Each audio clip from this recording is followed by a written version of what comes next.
Good news today देख रहे हैं आप। आपके साथ मैं हूं नवजोत रंधावा। 7 बजे 7 सवाल में आपका स्वागत है। कांग्रेस के राज्यसभा सांसद के यहां से इतना कैश बरामद हुआ जितना कैश एक साथ बड़े बड़े बैंकों की शाखाओं तक में मौजूद नहीं होता। सांसद साहू के ठिकानों से 350 करोड़ से ज्यादा की रकम कैश में बरामद हो चुकी है, लेकिन मामला यहीं खत्म नहीं हो रहा है, क्योंकि आयकर विभाग की टीमें अभी भी उनके ठिकानों की स्कैनिंग कर रही हैं और उनके ठिकानों से 150 से 200 करोड़ की और संपत्ति मिल जाए तो हैरानी की बात नहीं होगी। हमारे आज के साथों सवाल इसी से जुड़े होंगे और हमारा आज का सबसे पहला सवाल है, सांसद धीरज साहू के घर से कैश के अलावा और क्या क्या बरामद हुआ है और क्या क्या मिला है। साहू और उनसे जुड़े कारोबारियों के लॉकर से सोने और महंगे जेवरात मिले हैं। इसके अलावा संपत्तियों के कई दस्तावेज मिले हैं जिनकी छानबीन आयकर अधिकारी कर रहे हैं।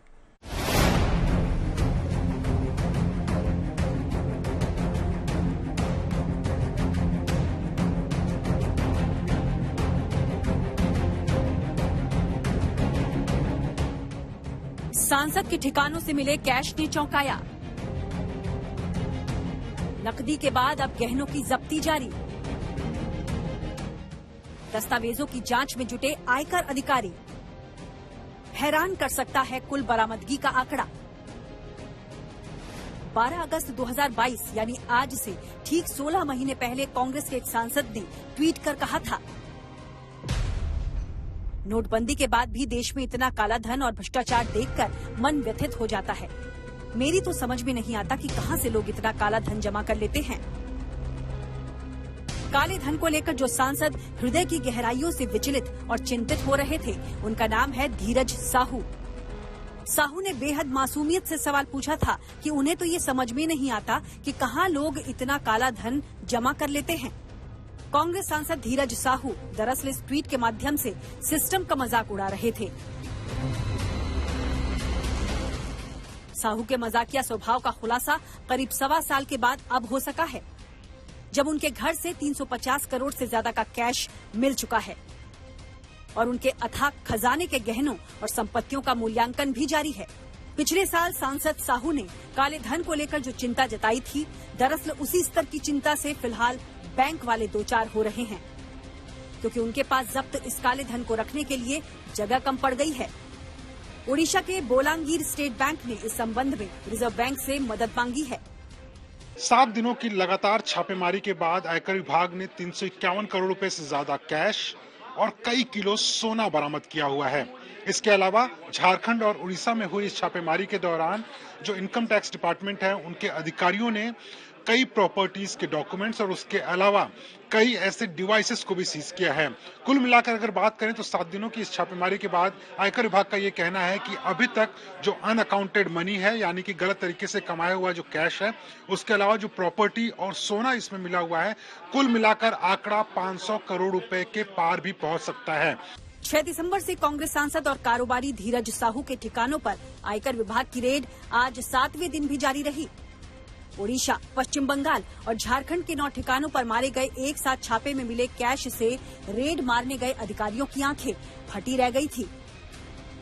ओडिशा और पश्चिम बंगाल में सांसद साहू और उनके पार्टनर्स के ठिकानों पर से तो आयकर अधिकारियों ने बरामदगी पूरी कर ली है, लेकिन रांची में अधिकारियों की छापेमारी और छानबीन अब भी जारी है। बताया जा रहा है कि यहाँ पे भी 5 से 6 बैग यहाँ से सीज किया गया आईटी ऑफिशियल्स के द्वारा, और जो सोर्सेज बताते हैं उसमें गहनों के होने की बात की जा रही है, यानी ज्वेलरीज होने की बात की जा रही है। आयकर विभाग के सूत्रों की माने तो नकद के बाद अब सांसद के ठिकानों से भारी मात्रा में सोने के गहने बरामद किए जा रहे हैं। ओडिशा के टिटलागढ़ स्थित एक बैंक में साहू समूह के 3 लॉकर्स को खंगाला गया।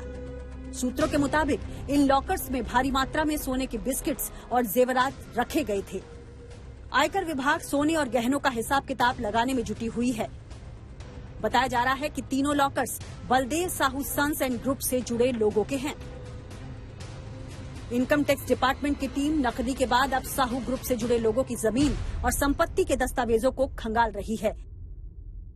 कंपनी के कंप्यूटर और डिजिटल डिवाइस की जांच के लिए आयकर विभाग की टीम ने हैदराबाद से विशेषज्ञों को बुलाया है, जो लगातार उनके अकाउंट्स और संपत्तियों की तफ्तीश कर रहे हैं।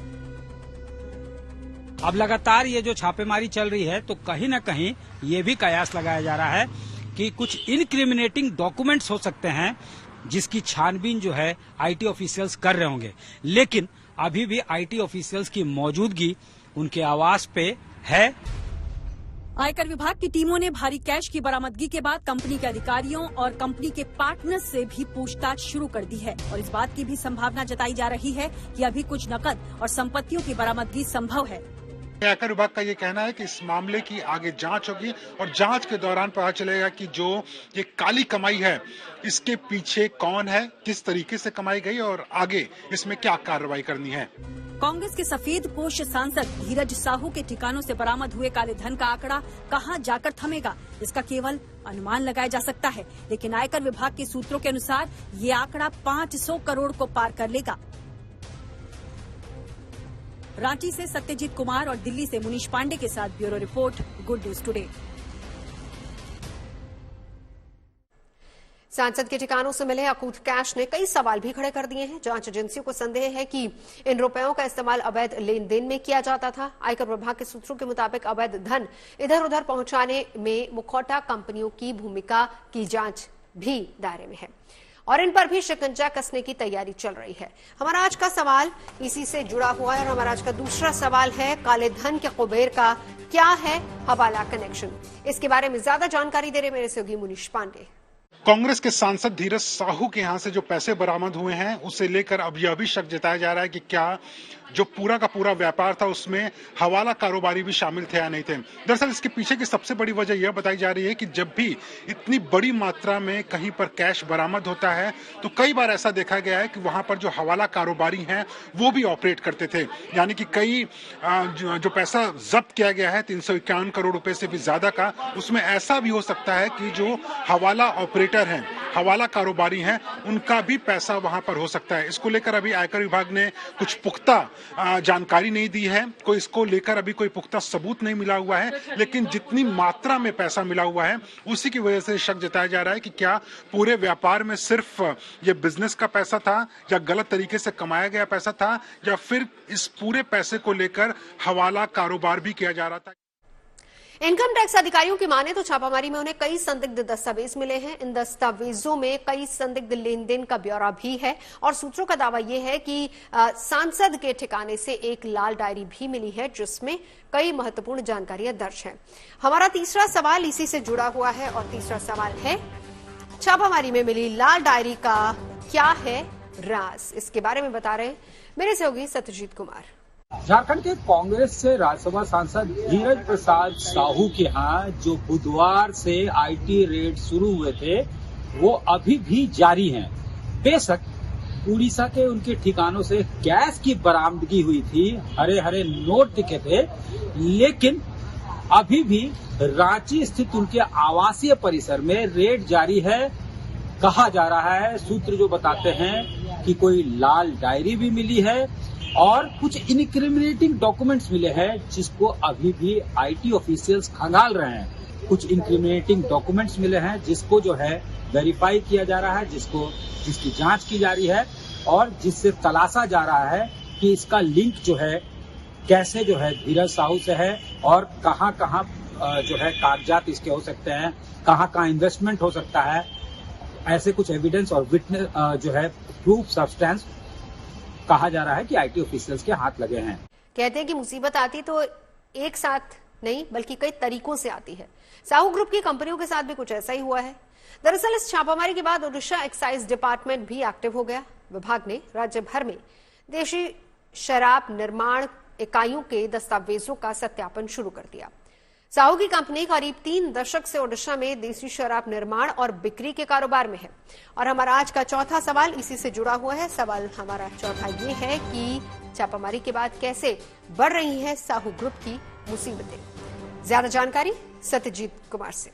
कांग्रेस सांसद धीरज प्रसाद साहू के यहाँ बेशक आईटी रेट्स जो है अब लगभग खत्म होने को हैं, लेकिन उनकी मुसीबतें खत्म नहीं हुई है, उनकी परेशानियां बढ़ते ही जारी है। बीजेपी ने पहले ही मांग की है कि इसमें मनी लॉन्ड्रिंग का एंगल हो सकता है, इसमें जो है उनकी गिरफ्तारी होनी चाहिए। जगह जगह धरने प्रदर्शन हो रहे हैं। उसके बाद जो है अब ये भी बताया जा रहा है कि उड़ीसा जो एक्साइज डिपार्टमेंट है वो अब अलग अलग इकाइयों की जांच करेगा, जो देसी शराब बनाने वाली इकाई हैं, कि उनका इनकम कितना है, उनका जो रिकरिंग कलेक्शन है वो कितना है, और कितने पैसे जो हैं वो बैंक में जमा होते हैं या फिर ब्लैक और व्हाइट मनी जो है वो मनी लॉन्ड्रिंग का उसमें एंगल है या नहीं। इसको भी अब एक्साइज डिपार्टमेंट उड़ीसा की जो है वो खंगालेगी। साथ ही लगातार बीजेपी अब मांग कर रही है कि यहाँ पे मनी लॉन्ड्रिंग का एंगल हो सकता है, इसलिए ईडी को इसकी जांच देनी चाहिए। साथ ही साथ धीरज प्रसाद साहू की गिरफ्तारी भी होनी चाहिए। कांग्रेसी सांसद के घर से मिले नोटों के खजाने के बाद सियासी तूफान खड़ा हो गया है। बीजेपी ने कांग्रेस के खिलाफ करप्शन को लेकर आक्रामक रुख अख्तियार कर लिया है और प्रधानमंत्री मोदी खुद इसकी अगुवाई कर रहे हैं। हमारा आज का 5वां सवाल भी इसी से जुड़ा हुआ है। 5वां सवाल है कि बेहिसाब कैश से जुड़े करप्शन पर कैसे छिड़ा सियासी संग्राम। धीरज साहू के कैश कांड पर कांग्रेस बैकफुट पर है और सिवाय अपने सांसद की कारगुजारी से पल्ला झाड़ने के अलावा उनके पास इस मामले पर कहने को कुछ भी खास नहीं है।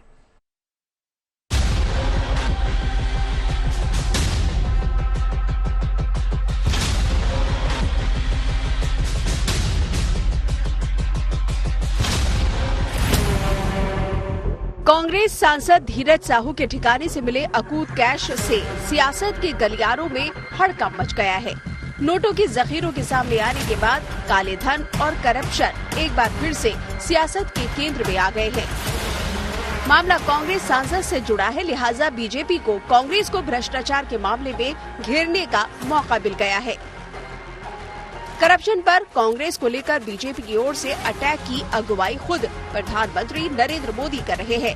आज उन्होंने बीजेपी की ओर से जारी किए गए वीडियो को सोशल मीडिया पर साझा करते हुए लिखा, भारत में मनी हाइस्ट जैसी काल्पनिक सीरीज की क्या जरूरत है जब आपके पास कांग्रेस है जिसकी चोरियां 70 साल से ज्यादा से प्रसिद्ध है।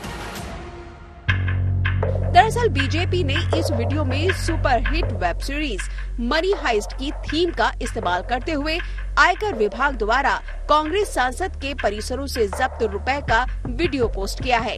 वीडियो में सांसद की कांग्रेस अध्यक्ष मल्लिकार्जुन खड़गे और राहुल गांधी के साथ तस्वीर को भी दिखाया गया है। इतना ही नहीं, क्लिप में मनी हाइस्ट की क्लिप को एडिट करके एक कैरेक्टर के चेहरे पर राहुल गांधी का चेहरा लगा दिया गया है और उसे बड़े से लॉकर से निकालकर नोटों की गड्डियों पर लेटते दिखाया गया है। दरअसल पीएम मोदी शुरू से ही इस मुद्दे पर मुखर रहे हैं और उन्होंने पहले भी इस मुद्दे को लेकर सोशल मीडिया में कांग्रेस पर तंज कसा है। बीजेपी को करप्शन पर कांग्रेस को घेरने का अचूक हथियार हाथ लग गया है, लिहाजा वो सड़क से संसद तक कांग्रेस और उसके सहयोगी दलों पर घेरने का कोई भी मौका नहीं चूक रहे हैं।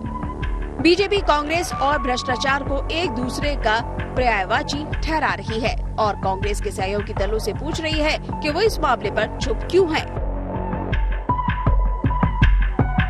सांसद धीरज साहू और राहुल गांधी हाथ मिला के कंधे से कंधे मिला करके कैसे चल रहे हैं और कैसे उसको लगातार सांसद बनाया जा रहा है। कांग्रेस हमेशा भ्रष्टाचारियों के साथ खड़ा है और आज जो इतना पैसा लूटने का जो सामने में सिलसिला उजागर हुए हैं तो कांग्रेस और साथी चुप है, मौन रखे हुए हैं।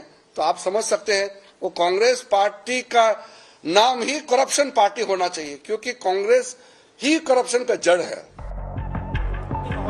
संसद में कल बीजेपी अध्यक्ष ने खुद कांग्रेस के खिलाफ प्रदर्शन की अगुवाई की। रांची से बीजेपी सांसद संजय सेठ ने कल जब ये मामला संसद में उठाया तो पूरा सदन शोर शराबे में डूब गया। 500 करोड़ रुपया मैंने दे दी व्यवस्था, आप बैठ जाइए। ध्यान रखो, अरे ध्यान रखो, सुनो, ध्यान रखो। 500 करोड़ रुपया कहाँ से आया? जवाब दो। 500 करोड़ रुपया झारखंड खनिजों का भंडार है, लेकिन इन दिनों भ्रष्टाचार की खदान बन चुका है। नोटों के इस जखीरे की बरामदगी के बाद धीरज साहू अकेले पड़ गए हैं। कांग्रेस ने भी उनसे किनारा कर लिया है। पार्टी ने साहू से कैश का सोर्स बताने को कह दिया है। बंगारू लक्ष्मण जी आपके राष्ट्रीय अध्यक्ष थे, कार्यालय में नोट गिनते हुए पकड़े गए थे तो उस समय कहा था, कुछ नहीं बोले थे आप, क्या हटाया था आपने बंगारू लक्ष्मण जी को? दूसरी बात, जब जूदेव साहब जो छत्तीसगढ़ से भाजपा के वरिष्ठ सांसद थे, वो नोट गिनते हुए कह रहे थे कि पैसा खुदा तो नहीं और खुदा से कम नहीं। आज भी हमने धीरज साहू से कहा है, जो पैसा बरामद हुआ है उसका आप जवाब दीजिए। वो उद्योगपति हैं, वो कोई एक सांसद के रूप। अब तक सिर्फ अटकलें लगाई जाती थी कि नेताओं के पास बहुत पैसा होता है, मगर इतना होता है ये शायद किसी ने सोचा नहीं होगा। दिल्ली से जितेंद्र सिंह और मुनीश पांडे के साथ bureau report, good news today. सांसद के ठिकानों से 350 करोड़ से ज्यादा की रकम बरामद की गई है। इस रकम को फिलहाल आयकर विभाग ने जब्त करके बैंक में रख दिया है। 2 साल पहले भी इसी तरह के एक मामले में कानपुर के एक कारोबारी से 197 करोड़ रुपए नगद जब्त किए गए थे। ऐसे में सवाल ये उठता है कि इस तरह से जब्त रुपयों का आखिर होता क्या है। हमारा आज का छठा सवाल इसी से जुड़ा है। सांसद के ठिकानों से जब्त कैश का आगे क्या होगा? छापामारी में जब्त की गई सभी चीजों का सबसे पहले पंचनामा बनाया जाएगा। पंचनामे पर गवाहों के हस्ताक्षर होंगे। पंचनामा बनने के बाद जब्ती का सामान केस प्रॉपर्टी बन जाएगा और उसके बाद मामला अदालत में चलेगा।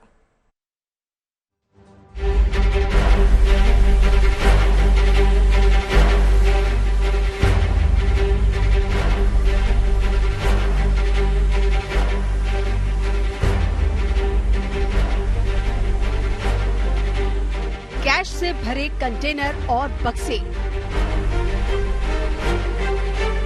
सोने की ईंटों और गहनों का अंबार,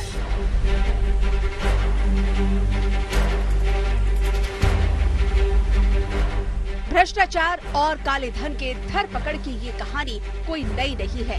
आज से लगभग 2 साल पहले दिसंबर 2021 को भी एक ऐसा ही सनसनीखेज मामला सामने आया था, जिससे एक नाम और एक चेहरा अचानक सुर्खियों में आ गया। वो था कानपुर का इत्र कारोबारी पीयूष जैन। इस चर्चा की वजह थी कानपुर में हुई एक बड़ी छापेमारी, जिसने देश के इतिहास में काले धन की सबसे बड़ी बरामदगी का एक और अध्याय जोड़ दिया। DGGI द्वारा मारी गई इस रेड में उसके घर से करीब 200 करोड़ रुपए कैश, 23 किलो सोना और अन्य बेशकीमती चीजें बरामद हुई थी। गिरफ्तारी के बाद पीयूष जैन को अदालत ने सलाखों के नीचे भेज दिया, लेकिन सवाल है कि उस समय छापे में मिले कुबेर के उस काले धन और सोने चांदी का हुआ क्या? दरअसल उस समय छापे में 197 करोड़ रुपए नकद बरामद हुए थे। उस समय कोर्ट में पीयूष जैन की तरफ से पक्ष रखा गया कि उन्होंने 58 करोड़ रुपए की टैक्स चोरी की है और इतनी रकम उन्होंने सरकारी खाते में जमा करा दी है, जबकि बाकी धनराशि भारत के राष्ट्रपति के नाम पर स्टेट बैंक ऑफ इंडिया में FD करा दी गई है। 197 करोड़ रुपए में इन्होंने अपना, पीयूष कुमार जैन ने वॉलंटरी माननीय न्यायालय में अपना एक एप्लीकेशन दिया और DGGI अहमदाबाद को एक लेटर दिया कि ये पैसे हमारे जो हैं 197 करोड़ रुपए जो कैश बरामद हुआ है वो इनके द्वारा टैक्स चोरी से हुआ है। उसमें खुद इन्होंने 58 करोड़ रुपए अपनी तरफ से जमा कर दिए। तो जो 197 करोड़ रुपए विभाग को DGGI अहमदाबाद को रेट पे मिला था, उस पर हम लोगों ने फिक्स डिपॉजिट माननीय राष्ट्रपति जी के नाम से, DGGI के नाम से बनाया था। कैश के अलावा पीयूष के घर से भारी मात्रा में सोना, चांदी और बाकी कीमती चीजें भी मिली थी। वो सभी कस्टम एक्ट के तहत आई थी।